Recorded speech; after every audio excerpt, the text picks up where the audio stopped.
Impostor Syndrome, which is not really what this game's about. You're an imposter. So they call it Impostor Syndrome, which is a completely different thing. But anyway, in this game, someone doesn't know something everyone else knows. This is like the 8th game that does that. So it needs to stand up in this crowd. Let's take a look. You're going to put 9 categories here in the middle of the table. These are who would sell the most Girl Scout cookies, who's the best sumo wrestler, whatever they are. A letter is put next to each of them to delineate that. Each player is going to get a handful of cards that are both competitors and cards that are modifiers. So I might have Thomas the Tank Engine, Harry Potter, a Seeing Eye Dog, Guy Fieri, Edgar Allan Poe, and the Hamburglar, and the modifiers with a flamethrower, who can turn invisible, who practices witchcraft, with hypnosis training, with no money. And what's going to happen is there's a master key card set aside, and then each person's going to get a player key. Most player keys will look like this, but there's always one that says you are the imposter. So, one person rolls the dice. The starting player, 32. Everyone looks at their card. In this case, 32 says A. So everyone who has a card knows that A is the category we're fighting in. The person who has the imposter has no idea. So everyone's going to then pick. So I want someone who sells the most Girl Scout cookies. I think the Seeing Eye Dog would do pretty well at selling those cookies. The Seeing Eye Dog with hypnosis training. That would be my pick.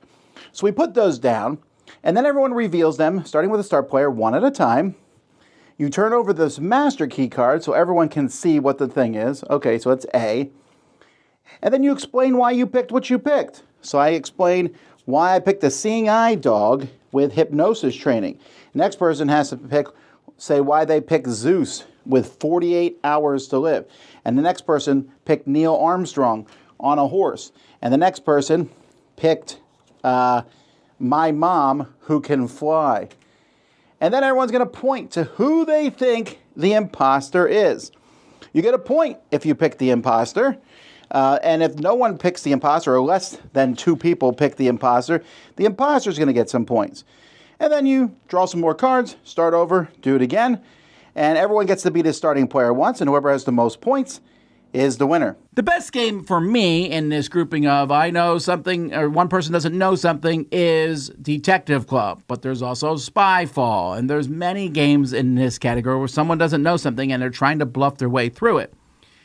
Impostor Syndrome is going to stand out for 2 reasons. One, I think they did a good selection. They picked a lot of things, and it's particularly kid-friendly until it isn't. There's like one card that's like, on cocaine.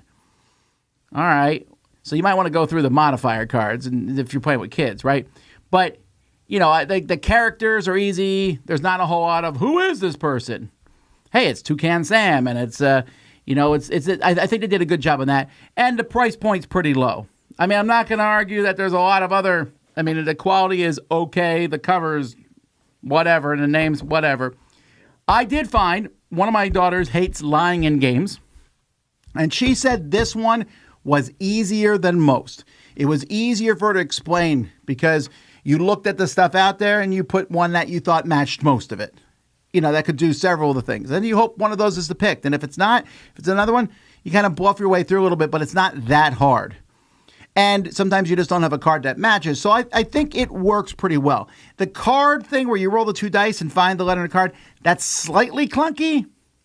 I don't know a better way to do it. But it just, that feels a little clunky. I guess you could memorize the letters too. I doubt anyone's doing that.